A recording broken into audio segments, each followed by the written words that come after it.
Los estudiantes de este instituto deben de decir, qué bárbaro, quiero más, quiero más. Sí, esto no tengo una hermana. La clase de hoy tiene que ver con los diferentes tipos de conflictos que existen en las congregaciones y, por supuesto, en áreas de trabajo, en la iglesia, entonces en la familia. Y en la clase pasada estuvimos viendo un poco lo de los conflictos que son racionales, aquellos que tienen origen en algo que es racional, que es lógico, era necesario. Y también hay conflictos que son innecesarios porque no son racionales, no deberían de existir, ¿verdad? Otro tipo de conflictos son los que están cubiertos. Son aquellos que están encubiertos, están escondidos, están sepultados, no hay no están abiertamente, ¿verdad? No son visibles, pero esto no quiere decir que no sean también bastante severos. Yo lo ilustro con aquellas cosas que suceden bajo la mesa. Cuando estamos comiendo, nosotros estamos comiendo, pero y vemos lo que está en la mesa, pero ¿qué está pasando bajo la mesa? A veces alguien le está dando con el pie a otro, le está pisando, acá le mete la mano, le da un pellizcón, así llamamos nosotros a la uña, aplicarle la uña, ¿verdad? Bueno, pueden estar sucediendo muchas cosas abajo de la mesa. En una iglesia, en una corporación, en cualquier lugar, hay ese tipo de cosas. Una cosa es lo que se ve, el ambiente visible, y otro es lo que no se ve, ¿verdad? Acá por abajo de la mesa alguien le dio un puntapié a otro, acá en forma visible alguien le hizo algo a otro. O sea, puede estar sucediendo cosas y a veces pueden ser muy desastrosas. Estas cosas son como tumores que van gestándose, que van creciendo, se van multiplicando internamente. Los líderes tenemos que aprender a detectar este tipo de conflictos, ¿verdad? Aguzar nuestros sentidos para observar cuando hay ciertos conflictos. Tenemos que tener cuidado de no convertirnos en personas paranoicas, que cada que haya una reunión y no me invitan, ya es una reunión para hacerme la guerra. Que no siempre es así, a veces puede ser que se hayan reunido para darme una sorpresa, ¿verdad? Viene mi cumpleaños y se juntan por ahí para hacer una sorpresa, yo no sé. Pero también es cierto que muchos de los conflictos que un día tronaron en una congregación no empezaron así, no empezaron siendo conflictos visibles, empezaron siendo conflictos encubiertos, estaban allá sepultados, personas ideas diferentes, opiniones, resentimientos, ¿verdad? Pero que están ahí. Y a veces se mira como la punta del iceberg, ¿cómo se llama en español, verdad? La punta del hielo, ¿verdad? A veces se mira un poquito, pero el témpano gigante no se alcanza a ver. ¿Y qué es lo que hundió al Titanic? ¿Lo que se miraba o lo que no se miraba? Lo que no se miraba, ¿verdad? Bueno, en las congregaciones hay ese riesgo. Ahora, no todos los conflictos que no se ven terminan haciéndose grandes, algunos se desvanecen, algunos se desintegran, porque la iglesia es un cuerpo vivo que tiene sus propios sistemas de crear salud, y eso es algo que tenemos que creer, ¿verdad? No todo lo va a arreglar el predicador, el líder, porque si así es, le va a pasar lo que a Moisés. Se va a cansar. Entonces tenemos que confiar en que la iglesia es un cuerpo que por estar vivo se cura a sí mismo, como un cuerpo. Nuestros cuerpos se curan a sí mismos. Entonces, muchos de los problemitas o cosas encubiertas que nunca nos enteramos o que nos enteramos después de años, son cosas que el mismo cuerpo va a ir sanando, va curando y se van a ir desintegrando. Pero algunos son tumores que sí van a crecer a grado que van a hacer daño. Entonces hay ese tipo de conflictos, y el otro es el tipo de conflictos que ya son evidentes, ya son descubiertos, porque suceden en juntas, suceden en reuniones, en una casa, suceden en la iglesia. Entonces ya son evidentes, ya se sabe más o menos cómo piensa cada quien, cuáles son las posiciones, el porqué de los conflictos. Entonces ya se ventilaron, y eso también puede desaparecer o puede ser que agarre fuego, ¿verdad? Vamos a ver aquí uno de los conceptos es factores incendiarios, ¿verdad? En las congregaciones hay factores incendiarios, y si no tenemos cuidado, ese es como la gasolina a la lumbre. Si no tenemos cuidado, van a hacer mucho daño. Otro tipo de conflictos son los que son intensos y crónicos. Cuando la Biblia habla, por ejemplo, del conflicto que tuvieron Pablo y Bernabé, ¿era un conflicto intenso o un conflicto crónico? ¿Cómo lo describirían ustedes? ¿Un conflicto intenso o un conflicto crónico?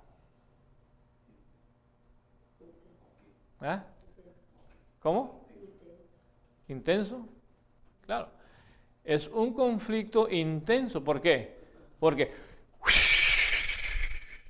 se dieron con todo, ¿verdad? Y luego cada quien agarró por su rumbo.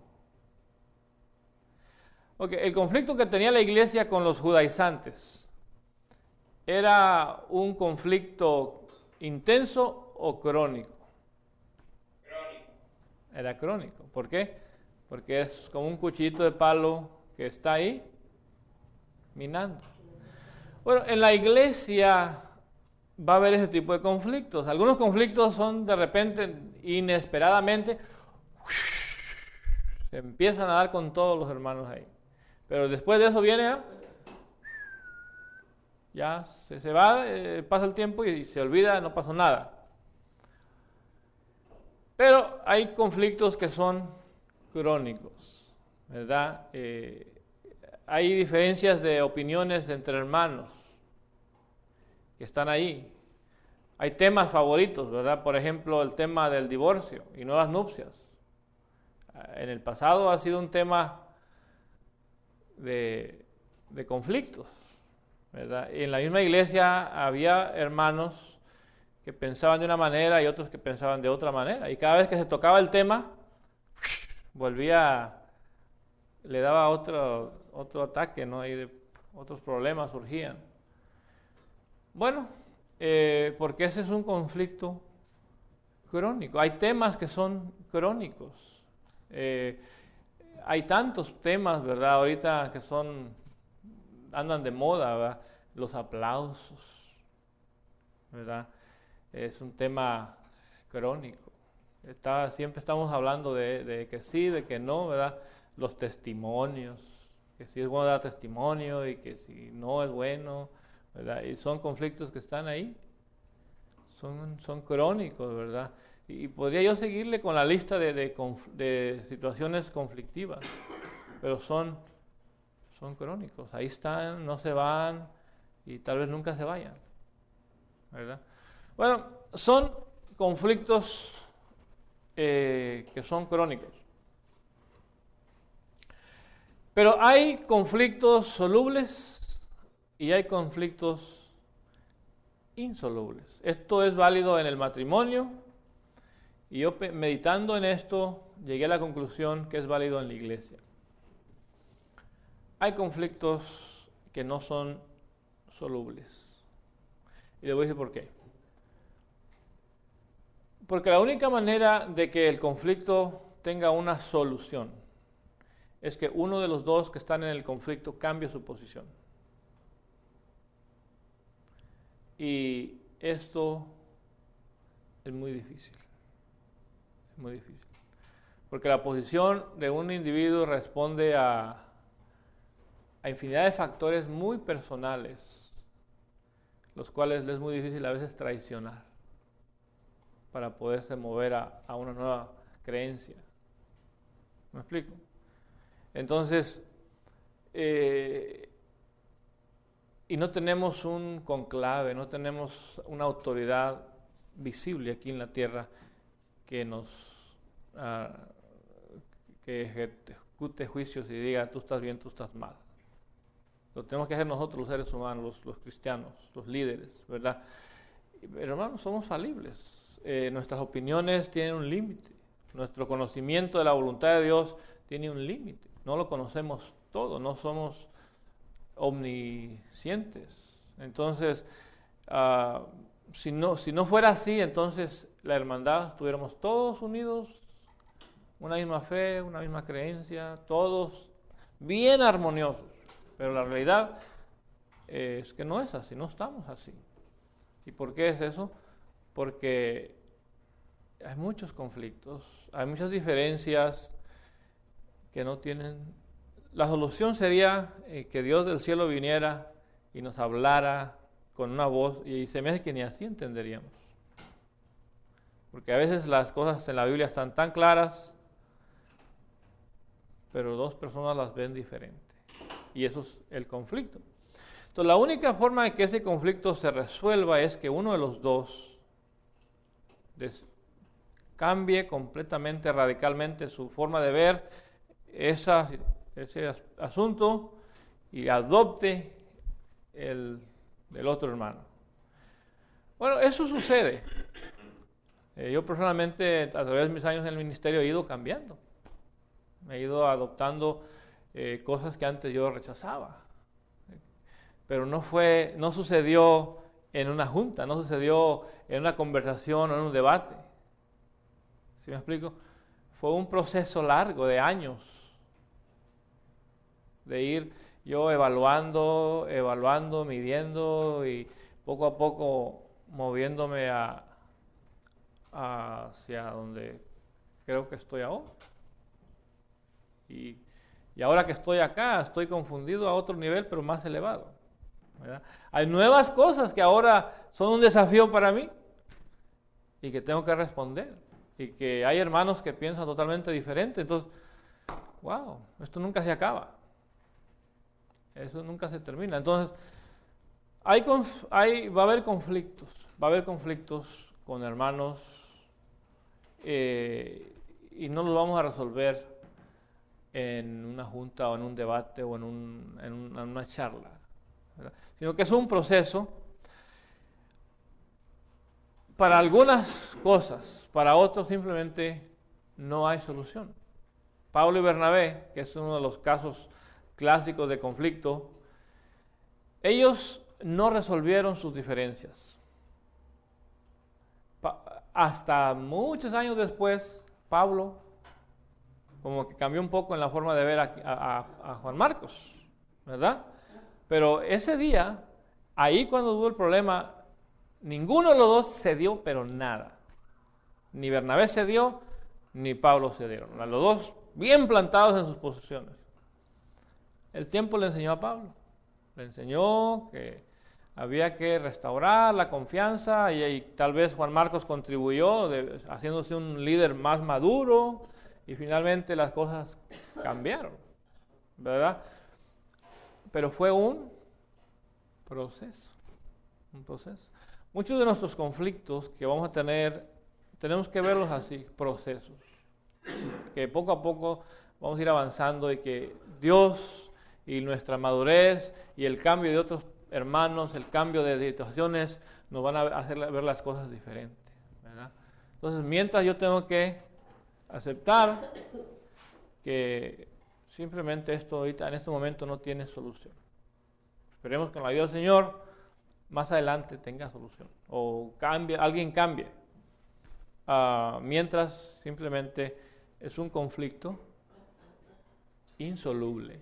¿Me explico? Porque la separación de ellos ellos no resolvieron su conflicto. Hicieron lo más saludable en ese momento, que fue trabajar separados. Pero cada quien mantuvo sus posiciones, la forma en que miraban las cosas. ¿Okay? Porque si lo hubieran resuelto, se hubieran ido juntos a hacer el trabajo. Pero el hecho de que se hayan separado, pues cada quien se mantuvo en su posición. Y hay otro aspecto de los conflictos que quiero compartir, y es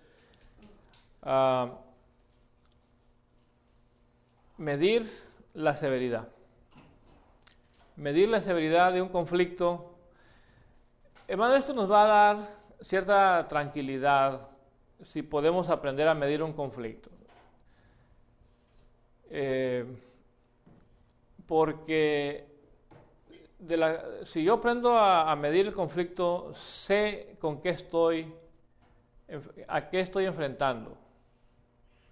Si es bastante serio, entonces voy a tener que tomar medidas serias. Pero si no es una gota de agua en un vaso, ¿verdad? A menos que sea la gota que derramó el vaso, ¿verdad? Pero si es una simple gota, yo tengo que dejarlo así, como una gota, como algo pequeño. Tengo que ponerlo en buena perspectiva. Bueno, estos criterios nos van a ayudar a medir la severidad de un conflicto. Como por ejemplo, la frecuencia. La frecuencia con que tenemos el conflicto.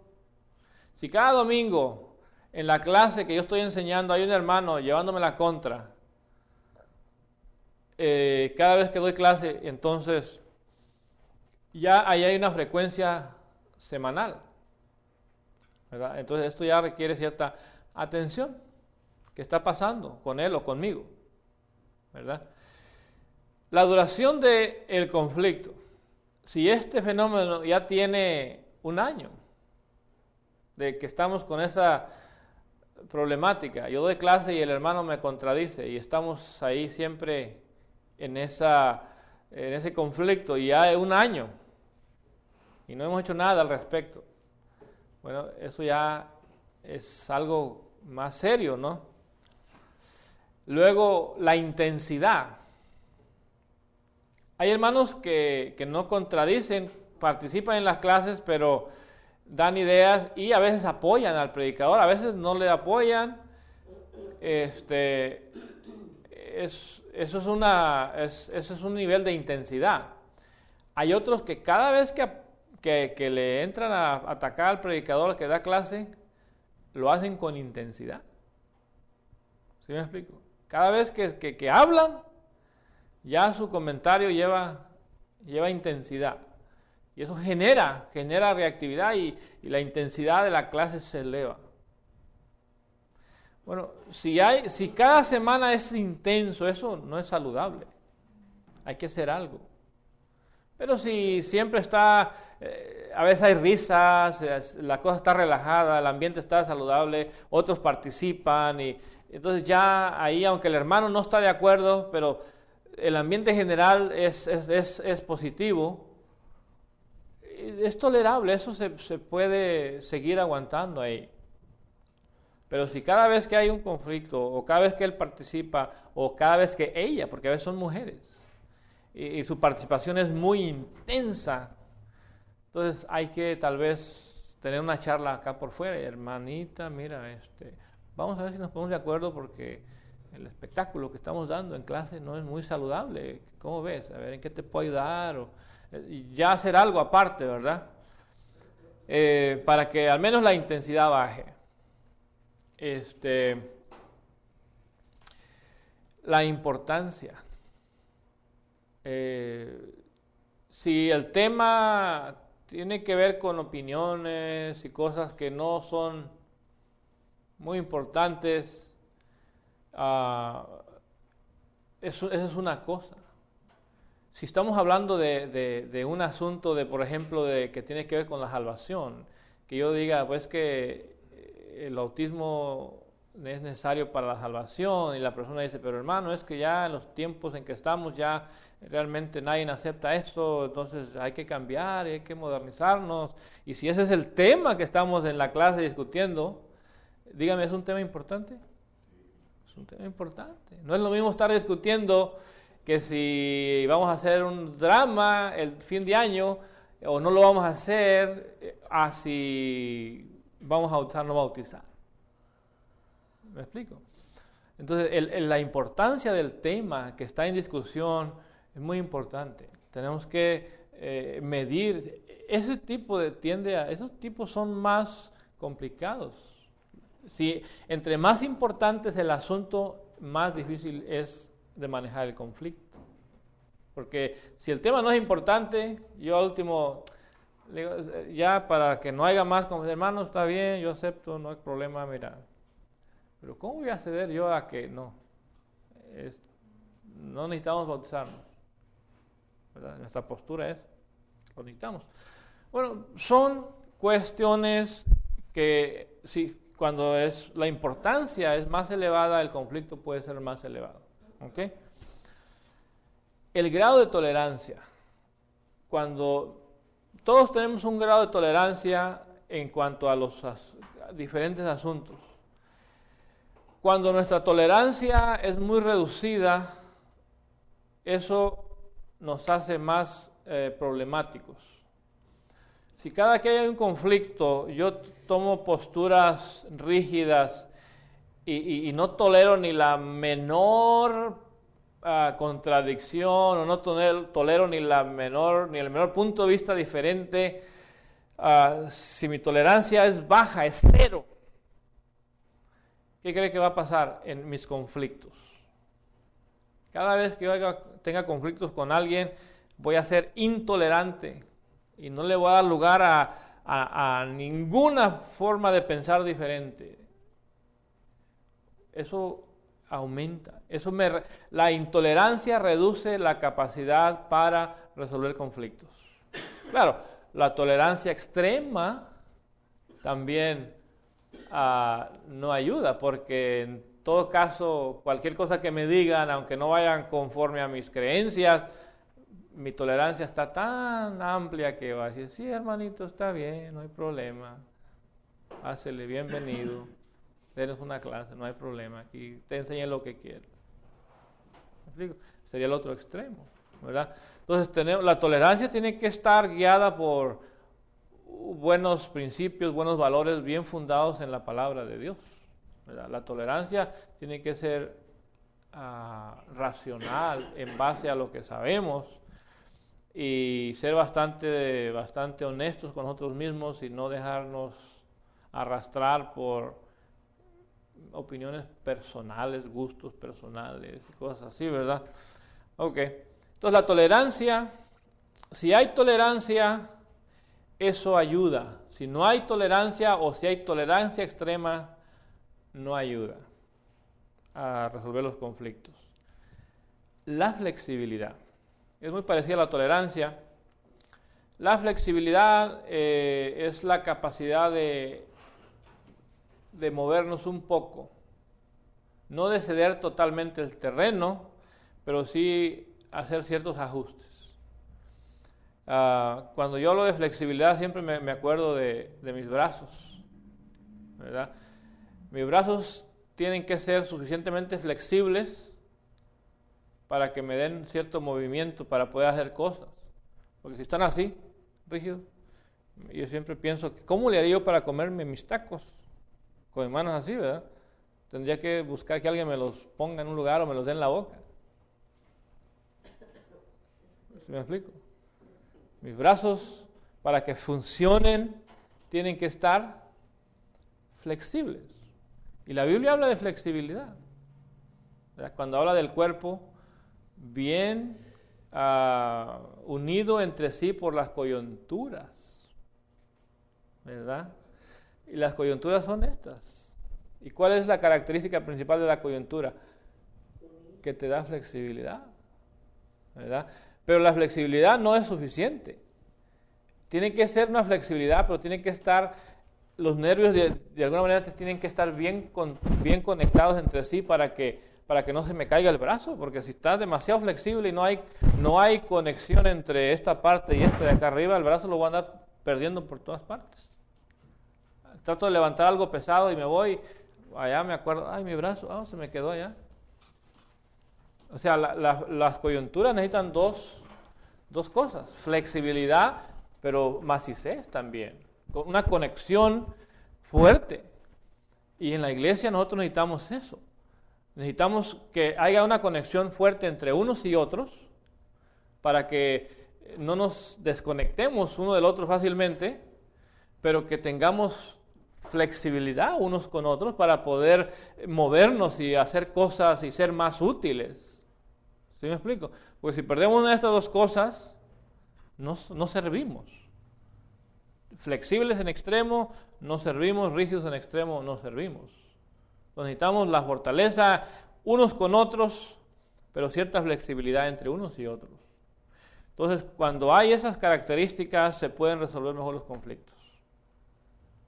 Porque una pareja, imagínense, una pareja que cada vez que hay un conflicto, uno al otro le dice, ¿sabes qué? Mira, no te quiero volver a ver, te odio, desaparécete de mi vida, nunca jamás te quiero volver a ver.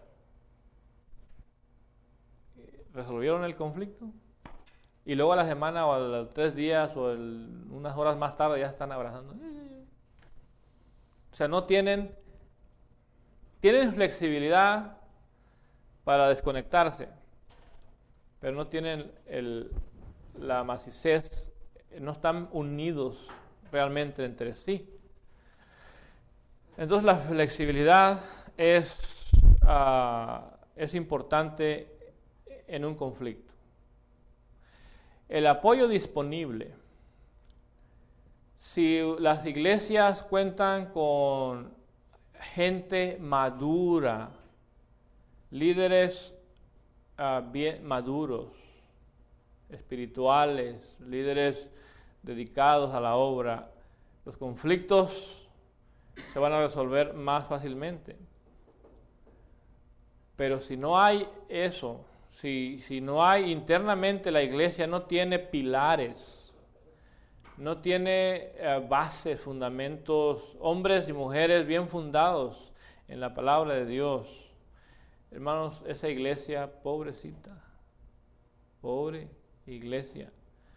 Pero si hay gente madura, líderes, miembros que puedan aguantar lo que es los conflictos, esos conflictos se van a ir resolviendo o se van a manejar de manera más saludable, más positiva y van a traer más crecimiento y producción. Bueno, esto es básicamente lo que son los criterios para medir la severidad. Estas cosas nos ayudan a saber qué tan severo es el conflicto y qué puedo hacer con él. ¿Okay? Espero que usted use estos criterios para medir los propios conflictos en los que usted... Estas 7 cosas se me antojan como para un examen, ¿verdad? No se sorprendan si de repente vienen estas 7 cosas en un examen. Bueno. ¿Cuáles son los asuntos más comunes de los conflictos? Y esto yo lo acomodé a la iglesia. ¿Cuáles son los asuntos más comunes? El tema antes era asuntos más comunes de conflictos en el matrimonio. Pero ustedes no están aquí aprendiendo temas de matrimonio, ¿verdad? Están aprendiendo temas de liderazgo en las iglesias. Entonces, según mi juicio, mi opinión, mi experiencia, estas son algunas de las cosas que causan problemas en las iglesias. Por ejemplo, y aquí me pueden ustedes ayudar, si me dan otros temas yo los añado. Hay diferentes opiniones, eso lo vemos en Romanos capítulo 14, ¿verdad? ¿Cuáles eran los conflictos ahí en Romanos? Uno que era maduro, comía, de todo, ¿verdad? Y otro que era débil, puras verduritas, ¿verdad? Uno maduro, juzgaba todos los días, parejo, ¿verdad? Otro que era débil, hacía diferencia entre día y día, ¿verdad? Entonces, eso va a ser común en la iglesia.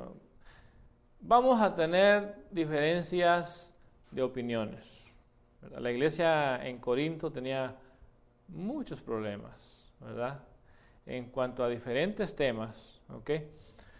Pero otro de los conflictos que yo veo o asuntos es el asunto del poder. Mire, el poder es algo que se distribuye en cualquier organización.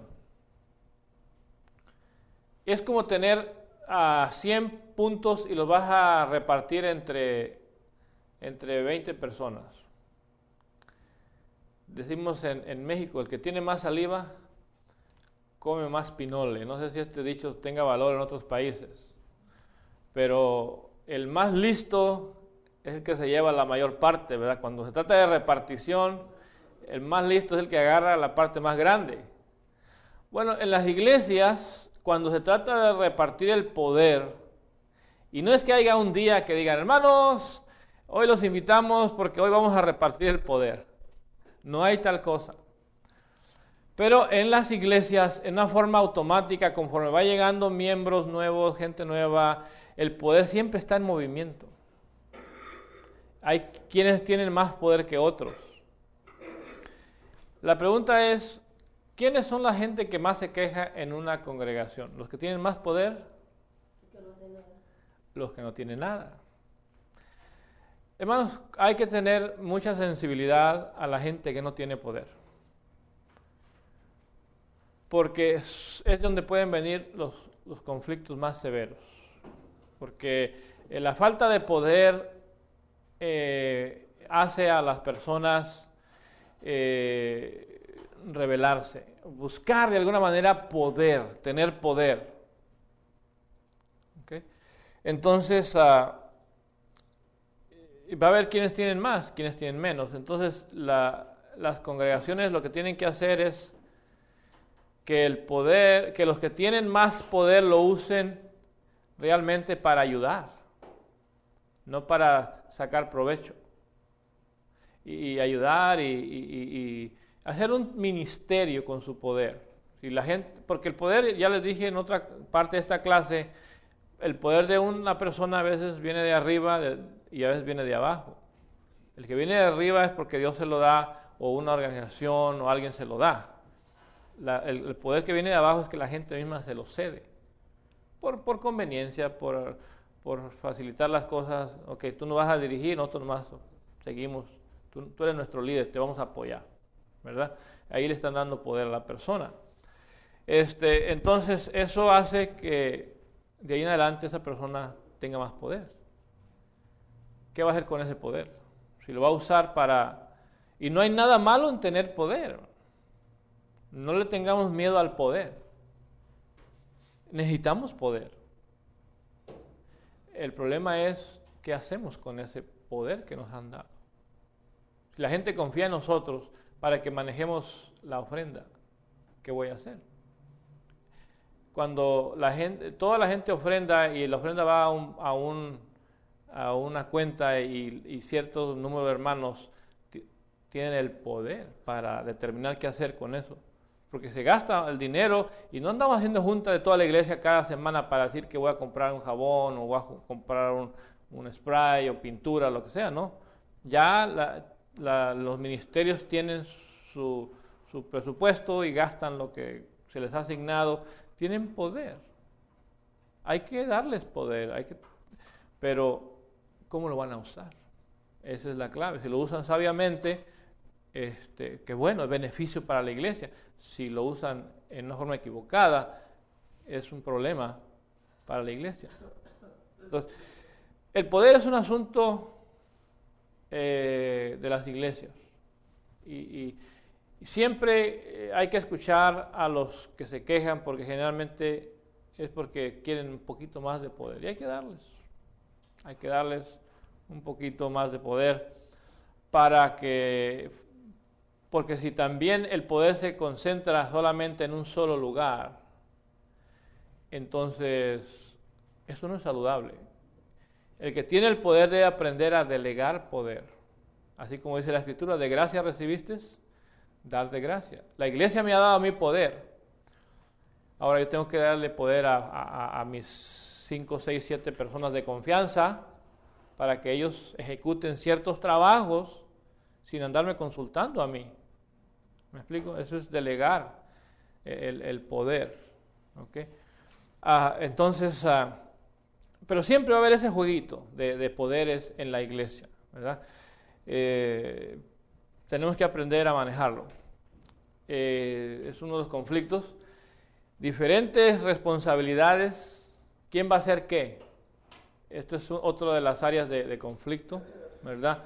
Porque a veces no estamos bien estructurados, no estamos bien organizados y de repente yo esperaba que él viniera a hacer el aseo, pero no vino, él pensaba que yo lo iba a hacer y etcétera, etcétera, ¿verdad? Bueno, hay tantas cosas responsabilidades que tenemos que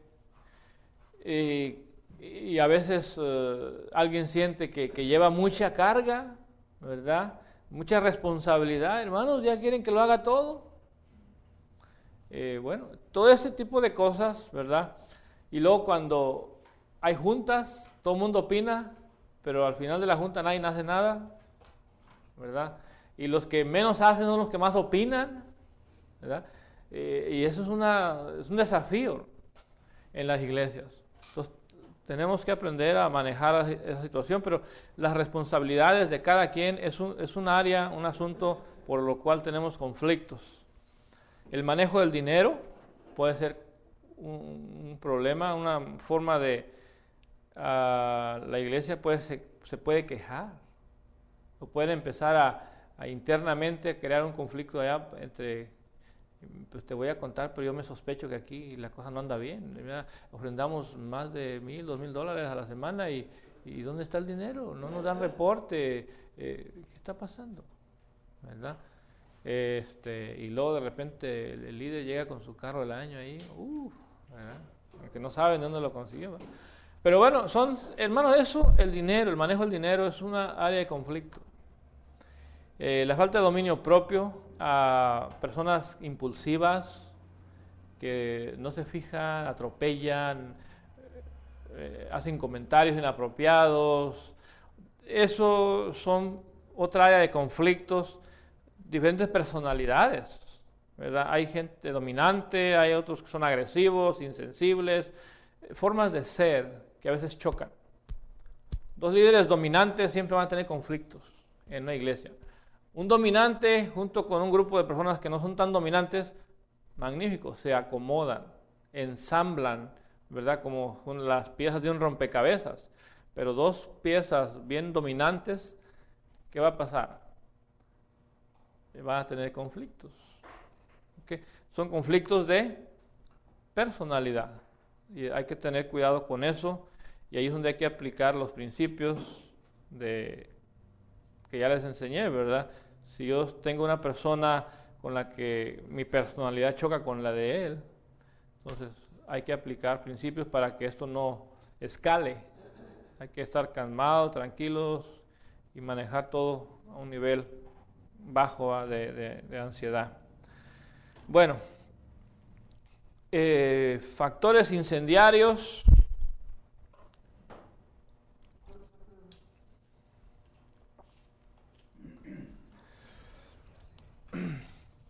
Ya hemos visto un poquito, son necesidades insatisfechas, ese es un factor incendiario. Tú tienes una iglesia con muchas necesidades que no son satisfechas y tienes un terreno con tierras, con mucha hierba seca, que lo único que están esperando es un cerillo. ¿Me explico?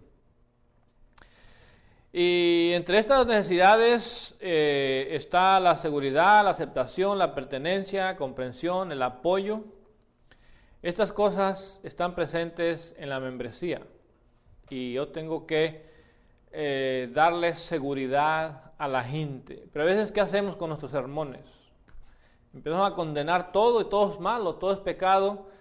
Y la gente cuando sale de nuestros servicios, en lugar de sentirse segura, ¿qué sale? Todo es malo. Ir al cine es malo, oír canciones es malo, y dejarme crecer el pelo es malo, y cortarme el pelo es malo, y usar pantalones es malo, y todo es malo. Y la gente, toda asustada. Entonces, necesitamos, nuestros sermones deben tener la intención de dar seguridad. A veces hay tiempo para la disciplina, pero una iglesia no crece solamente con el látigo. La iglesia no crece solamente con lecciones de disciplina. Las iglesias crecen hablándoles de la gracia, ¿no? Del amor. Ayer en la clase yo les decía, hablaba del sacerdocio. Yo les decía, el hijo le da más dolor traicionar a un padre amoroso que a un padre enojón y corajudo. ¿Verdad que sí? Y nuestro Dios es un Padre amoroso. Por eso es que Él nos trata así, para que a nosotros nos dé más dolor el día que lo traicionamos. Entonces nuestras iglesias necesitan temas de consolación, temas de amor, temas de la gracia, del perdón.